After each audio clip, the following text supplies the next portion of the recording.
And it's just right into it. No button checks, immediately swinging after the bell had rung. Game 1, Akuma versus Kimberly, Leshar versus Xian. Indeed. I want to know why Leshar. You can already see him fishing with a light kick, right? That is a great, like, a wall stop tool, especially against Kimberly, who's going to be looking to get aggressive. And Leshar already representing the DP against the elbow drop. I like that too. Just trying to catch what range Leshar is willing to play at. But right now in the corner, you have no chance of even moving out. No confirm off of the counter hit, but it's totally fine. Dumping out the rest of the drive gauge. Double OD fireball into the DP. Even Leshar was like, that was kind of nice. Yeah, indeed, right? Real quick start, and then he tried a shallow drive rush. Wasn't checked by Xian, just hits him with a crouch medium kick after. Nice little Tatsu. Really important tech. You see how far it pushed Xian back to initiate and even let that little medium kick rock. Nice job. Leshar early representing the reversals as well, and the parry. He's trying to be active defensively. Xian's already got him burnt out for it. Neck hunter overhead, trying to keep him locked in his corner, not being too linear about the DI, but does eventually sneak it in there. Leshar not able to counter. I think he honestly would have. The life disparity wasn't too different. You're going to want to spin the super in that instance, in my opinion, but either way, Xian makes him pay for it, and we're all tied up in the blink of an eye. That could have been a little bit of a different story. We've seen other players kind of utilize their level 1 to get out of DI situations. Angry Bird had actually done that to get his big W, or at least in the first part of the bracket, but right now, Leshar totally holding on to that DP, holding on to the level 3, I should say, letting the DPs rip rather early. A conversion from full screen, not quite big enough, but it's still Xian in the corner, and that's the objective he needed. And just from Leshar being able to like immediately still throw there, because Xian did wake up with a button, and another one as he catches him blocking this time, tries to fake him out a little bit with the drive rush, dodges the DP, but it was a light DP, right? Recovered so quick, and now the parry from Leshar, even with that skill, and he's got too much money in the bank for this to go unfought. Let's get it, Leshar, 1-0 to start the day. As dominant as that round was for game number 1, you're starting to see some of the change-ups in terms of getting out of the corner, in terms of getting that air approach in from the side of Xian. Although it may not be offensive, it's just to kind of reposition himself. Can he continue to trick Leshar with some of these small little gimmicks going on? And is it going to be even enough to get more than just that single round? Here we go, game 2, off to the races. Xian getting the first opener, trying to go for that air delayed Tatsu on the way down. Yeah, really in that last game, right, with that round that Leshar lost was due to his burnout. He got burned out so early, used the drive gauge very quickly, and he's doing it here, right? So if Xian can make something happen in this moment, ooh, he almost did, but held the parry, ended up absorbing something. If he got the throw punish counter, it would have been burnout. Yeah, there it is. Yes, we do almost get the burnout. Leshar forces it out of himself, getting the ODDP, forcing Xian back just a little bit. And I like that a little bit. Off of the 2 crouching mediums. I like that, just lighting up the string and then going with the chip out. And again, right, it was all about Leshar using meter early and then Xian able to take advantage once he got low on the drive gauge. My mistake, I think that was a crouch jab as a crouching medium punch. Possibly thinking like if he was going to go for another throw, but Leshar, speaking of throws, a little bit late on the delivery from that extended drive rush. And of course the run pressure right there. Leshar tried to check, but Xian went with the frame trap version. He just let it rock, and now throwing the parry again. Leshar very low on the drive gauge as it spelled doom from him in the past rounds. Let's see if it does so again. Again, getting the counter and conversion from further out. That elbow doing massive damage because it leads into this level 3, and the buff now applied for Xian. Kimberly now normalizing her damage and speed above average, but it still runs into the ODDP. A lot of success coming from the wake-ups on Leshar. Yeah. But I like when Xian's doing it, right? He's like willing to commit to the pressure because he knows if Leshar doesn't wake up with something, then he's going to burn him out for sure. What I would have liked to see from Leshar in those instances is actually wake up super. Try to hold on to the meter a little bit, do something with the drive gauge afterwards. But I get it. It still would have left him so low as we get into game 3. Yeah, that's taking on a lot of extra damage if you do wake up with that super reversal, right? But now we do get one of the paint cans. Over that punish counter, by the way. A lot of damage on board. As we all know, Akuma can't take too many of these sequences. We get the forward throw, can do it again. It's available to him, and now possibly a throw kill. And you know what? Leshar thought the exact same thing. Xian is starting to play him out. He's starting to get the download.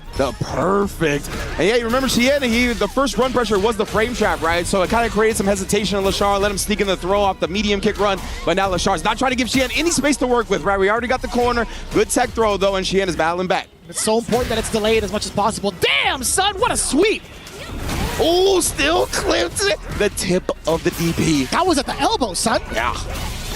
Oh, yes. I like that. The great equalizer, right? I say that a lot in some of these games, but I'll tell you what, this truly is what makes Kimberly much more of a threat going into it. Let's find out if we can get some of these buffs in an advantageous state Leshar getting thrown across the screen. Oh, trying to bait something out right there, especially with Leshar being low on drive, right? We've seen a lot of DP in this instance. Oh, tries to press back, but he was so low on drive, he didn't want to commit to a driver's cancel. Oh my goodness, on the pressure, burns both of them out, and Leshar rips the level 3, and he connects, making sure Xian pays for the relentless pressure that he was trying to instill. And that was out for the run stop as well. He committed to the button immediately after, thinking he had the leeway, he had the right to do so. No, sir. Officer Akuma on the scene made sure that traffic violation. Both players, 99-second drive rush. And yeah, he tried that because Leshar was in burnout, right? So he had extra frame advantage from the run pressure. Usually it's going to be more legit, but Leshar just busted out. Just hitting with the raw fierce, by the way. Leshar tried to move out of the way, tried to get out of the corner. An immediate stop to that. Medium kick pressure going into the drive rush cancel. And now going for the throw. A little bit of a trade-off. We'll definitely take that as Kimberly. Indeed here, and especially with Xian being able to get back to the mid-screen now. He's got the buff, he's got the install. Leshar, again, spinning a whole lot of drive gauge on that attempt. Now he's going to have to play a little bit more patient. Let the drive gauge build back up or find that. But again, with the drive gauge being below 3-bar threshold, now it's above. That means he can drive rush cancel freely without burning out. Gives him the double drive rush conversion to go up in the set 2-1. And it is truly round for round, pound for pound for these two players. As it goes on, you're starting to see Leshar just be like so hungry to get these conversions and dip out and dish out, I should say, so much of that drive gauge. I wonder if he could force. I wonder if Xian could force the burnouts even further. I like this from Xian, right? Yeah, he's already putting pressure on early. You got to keep Leshar below that 3-bar threshold, because at least that means he can't drive rush cancel for free without burning out. We saw him buy time for it in the last round. That's exactly what he's going to be looking for when he gets low. Like that, he ends up taking the throw. That's actually like the healthiest drive gauge decision, but he's eating a lot of damage. Oh man, now he tried to parry. Let's see if it was worth it, right? All those decisions made on defense so far. The chop just coming in very delayed. Very scary, man, when it starts. And Leshar willing to spin the drive rush cancel just to force the offense at this point, but it burned him out, putting Xian in prime position yet again. The chip damage coming in hot. Oh no, with punish that time, and he jumped the EX Neck Hunter. Oh boy. Perfect parry on the way down against the Demon. Firing right back, but on defense this time is Xian absolutely ready for it. Very hard to tell considering all the options Akuma does have after the Demon flip. Drive rush on the jabs. Now we get the forward throw. Nothing too big on these conversions just yet, but the corner is pivotal. We've seen how much damage and how much control he has over Xian, and that's why Xian now busting out with a conversion of his own and into the level 3 already. Yeah, being down around, right, or excuse me, being up around, he's going to use it immediately. Try to get this level 3 as much damage, give himself a nice little lead to work with here in this potential closeout round. Once again, throws the parry on the run pressure. Leshar does parry the light string, though. I always like parrying in that instance. Oh, tried to bait it out big right there with the backdash. Didn't give him anything. Charge fireball to set up the pressure to get close. Leshar is above 3 bars again. Oh. Not going to be fearing the drive rush just yet, right? Leshar, he's looking for a single confirm. Not going to happen. That was bad far off of the slide, and it was still a counter hit. Yeah, he tried to press after getting counter hit by the slide. Xian beat him to the punch, but he couldn't finish it off. Leshar burns himself out with that pressure attempt. Oh, the chip. It's possible. Recovered in time and then got the landing frame punish. We are all tied up to begin EWC Day 2. And that was just fortuitous for Xian, right? He was already committed to the elbow. Leshar had actually taken the jump option to get himself out of the corner. It's just a matter of the fact that Kim able to recover before Akuma does on landing. Yeah, it's one of those moments, right, where you jump while your opponent's doing a forward advancing move and your jump just completely whiffs because of it. Definitely bad luck for Leshar in that instance. Now we get to see the onslaught in the corner. Leshar exactly where he wants to keep Xian so much success out of that. I like that counter to the drive rush now. Going in for the slide this time, but no. Finally called out. Good little run pressure stoppage, and now the parry gets thrown as well. Leshar going back in. That was mad far, excuse me. Luckily enough, no big conversions, obviously. No big conversion out the forward fierce either. Xian's gonna get an opportunity to put Leshar in the corner. Not a lot of drive gauge to work with, but nonetheless finds the counter and slide again. Wow, pressed on the plus frames of the roundhouse. I'm loving the spots that Xian's been playing at thus far. Up until that point, a little bit too far off from the standing medium kick. I hear all of the Kimberly mains groaning at the same time. I totally understand it. I thought he was in within range as well.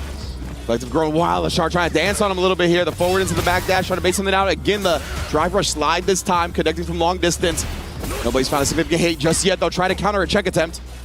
The anti-airs all have been clean, all within range from Leshar. I remember remember, Leshar pressed on that button last time, right? So Xian took that spacing into account, punished him for that challenge attempt. Beautiful adjustment.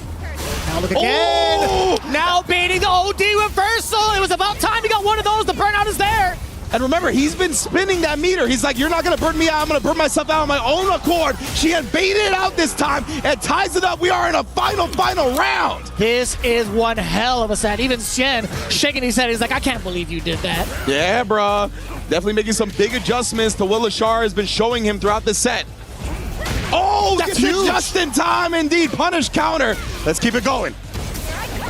Oh! Worked out. We got the Fidel attack? Maybe. The dirtiest DI. Okay. Leshar trying to kind of collect himself, right? Let's slow down the pace a bit. Let's get the level 3 out here. Now he's got a significant drive gauge lead. What's Xian gonna do? Takes the hit, ends up maybe just trying to walk away.